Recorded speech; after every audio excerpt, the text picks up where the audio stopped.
Good morning. A little walk around this morning. We're nearing the end of the season. The plants are dying back. The whole garden is dying back. I still have a lot of cherry tomatoes on this one, but this one has really died back. It's drying up. The kale is still growing good. The Swedes are doing really well. I still have a little bit of beets coming up. Not sure if they're going to do anything, but they're there. These have died back a lot. The one on the end there is not producing anymore. The tomatoes on it are no good. They're like this flat, hard, pasty feel to them. They're not going to do anything. I'll be pulling those out probably today.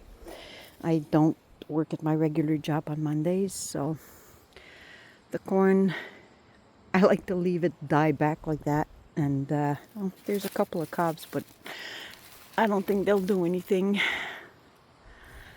No, not a good year for corn. I probably won't plant any next year. This is the third year I think I grown it. Last year we had a decent harvest, but this year there's just nothing. I'm going to leave it dry back and use them for Halloween decorations on the side of my front door. The cauliflower, some heads are still growing, so I'm leaving that there. I don't think we'll have any frost anytime soon, but it's supposed to drop to 5 to 6 degrees at night, Celsius. Not sure in Fahrenheit what that is. And I'm going to be bringing, sorry about that, I'm going to be bringing in the celery today. I just chop it up, wash it, chop it up, and Cody, stop. Sorry. Freeze it. I just freeze it. I freeze leaves separately because when I make seafood, sometimes you need celery leaves in one of my recipes. So I like to freeze those, and it's mostly for the taste of the celery. I also dehydrate the leaves and turn them into celery salt, celery powder. So if I have something that needs celery and I'm out of sliced celery, I can just use that to give it the taste, even though there's not going to be the crunch of the celery.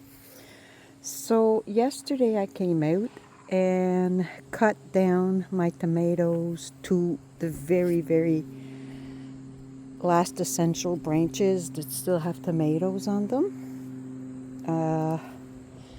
There was no point in keeping any of the flowers or the ones that were just starting to turn to tomatoes because they're not going to have a chance to grow anyway. So yeah, I really trimmed them back to about half of what they were, if not less. So hopefully, like, this is probably not going to do anything, but some of them are turning orange, so I should have at least another good batch that should be ready before it freezes. I'm guessing the frost is going to come in about, I don't know, usually early October we start going down around the 0 mark, so we'll see. I harvested one of my bags of sweet potatoes. These two, that one and that one, I'm going to leave for now. The other one, the leaves were being chewed by something. So last night I made a tent for my peppers because most of them are still very, very green. So I'm trying to keep some of the heat inside at night. I doubled up this, it's a mesh, like an organza mesh. So I double it up and it makes a bit of a difference. The heat accumulates. You just have to really tuck it in all the way around properly because heat rises. So if you don't want to lose the heat from the soil that comes up, you really have to pin it all the way down. I do have, can't really see them, I have a couple of orange ones there that are almost ready. But the rest are just bright, bright green still. So this is the sweet potatoes. I'm letting them go because they're still doing okay. They are getting a little cold at night. And what I usually do is I take all the big ones, and there's usually smaller ones that I set aside and replant right away in just a regular plastic pot and start growing them right away for next year. I just keep rotating like that because for some reason I'm just not very good at using the store-bought ones like some people do. I'm going to be bringing in the larger carrots today too. I need to freeze some to put in my stews and stuff, so I'll be doing that. The smaller ones I'm going to leave because they can stay in the ground until frost. I picked up all the squashes, pulled out all the plants, so now I have a big pile out there of tomato branches and squash plants. They're inside. I froze some. Blanched and froze, and the ones that the skins were really nice and no bug bites or no blemishes, those I set aside and I keep in the cold room down in the basement. The rest, yeah, if there's blemishes on the skin, I just don't chance it. I just cut them up and freeze them, blanch them for a few minutes, like maybe 2 minutes, and then I just put them in the freezer. I'm thinking of bringing this bag of peppers in the house and grow them in the house as a house plant, see what they do. Because they're just starting. I have one little only pepper on this one, and it's getting too cold now. They're not flowering. At worst, what I'll do is I'll overwinter them. Try again. I've tried a couple of times already. It's never worked for me, but you know, these are small, so it'd be easy to do. You take them out of the ground, you wash the dirt out of the roots just to make sure you're not bringing any diseases or any bugs inside, and you replant them in fresh soil. You cut everything but a couple of nods, like I would probably cut it here, and just leave this little stick with maybe 2 leaves on it. And you treat them like house plants basically all winter. Peppers are perennials, so they do live year-round in like warmer climates. Ugh, these are no good. Oh, this one too. This one has some kind of bug bite. Yeah, you overwinter, treat them like houseplants, and you can put them right back outside in the spring, and they'll just keep producing. The celery that's here is very small. I mean, it's tall, but it's not producing very big branches.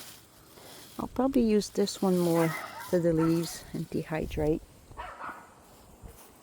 This is all cleaned out. I threw in some kohlrabi seeds, and a couple came up, but there's no way they're going to be grown in time for anything. This one here had leaf curl all year round, this tomato plant. A whole summer it had leaf curl. Still produced a handful of tomatoes. This one's doing okay. This is, I think it was cherry bomb, I think it's called. I've been picking at it. So this one's doing okay. Black-eyed Susans are doing good. The blackberries are still producing.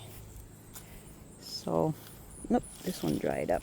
There's a dried up one, but there's quite a few fruits that are starting to change color. They should have plenty of time in the next week or so to turn black, and then I can bring them in. I've been freezing them because I'm not getting a whole lot. It's its first year. So for this year, I'm freezing them, and I'll be juicing the berries to put in my kombucha whenever I make it. The sunflowers are really pretty. They're still doing really well. This one has a massive amount of heads. Those are the single heads. There's God, I'm zoomed in quite a lot because compared to me, I am about this height, 5'3", 5'4", and yeah, they're a good 4 feet above me, if not more. This one's starting to come down because of the weight of the seeds that are developing.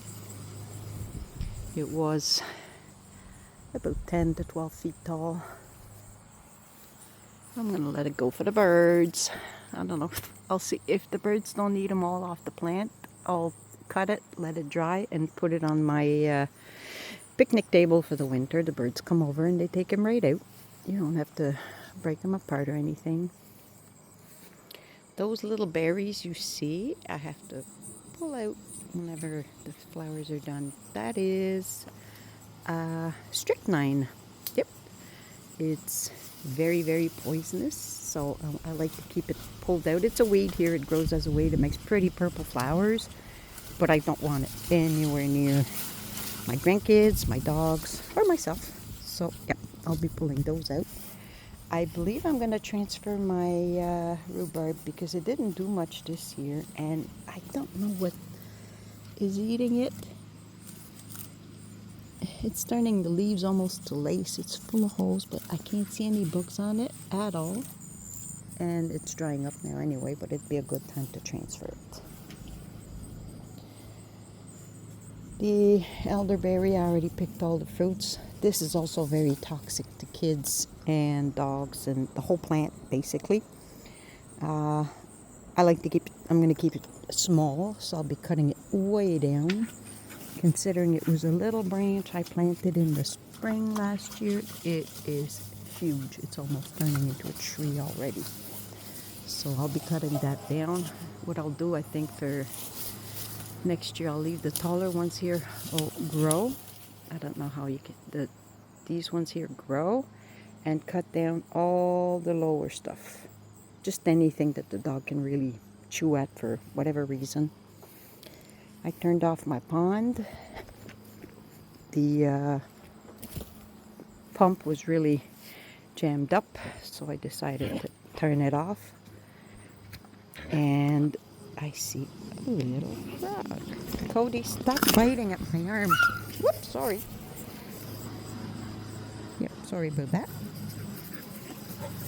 I can find it again. Where'd it go? The big rock is there. So it's the same color as the water. It's hard to see.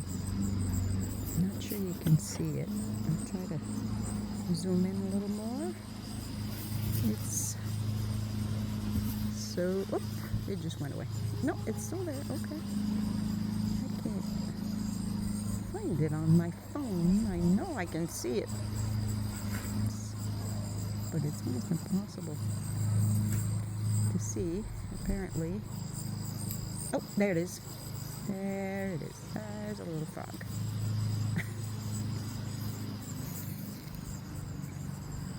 I need to trim down the lower branches of my weeping willow. The ones that are too long there. It is getting so big. It's got to be, what, 30 feet in height, total height? Considering it's I believe fourth year. I'll have to look it up. I believe it's its third year. So the rest of the flowers have died back, most of them anyway. The amaranth I started from seed, I'm really happy with. I can't believe the length of this thing. I've never grown it before. Some people use the seeds like poppy seeds. Once it turns, this is almost long enough to make a jump rope. This one here is a little smaller, but they're so pretty. I really like the color. I'll probably start some again next year. Maybe put them along the fence there with the mix of flowers I have. I know I want to do more sunflowers. I just find they're so cheerful in the morning when you come out and the sun's hitting them. The bright yellow is really fun. Everything else is dying back. I gotta refill my bird feeders, I believe.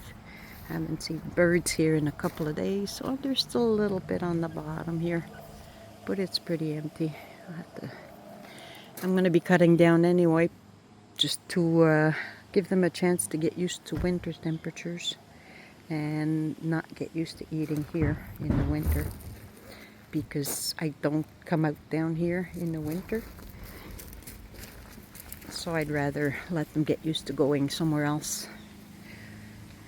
There's a lot of people who feed birds out here, so I don't mind not feeding them in the winter because our snow down here gets so thick it's impossible to walk around. So I'll probably just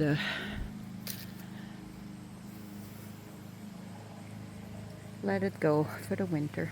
So that's about it for now. I'll probably do 1 or 2 more videos to finish the season and probably show my pantry when I'm done doing all the canning and all the processing. My beef is supposed to come in October, which is coming fast, so I'll be taking care of that. I can a lot of stews and stuff.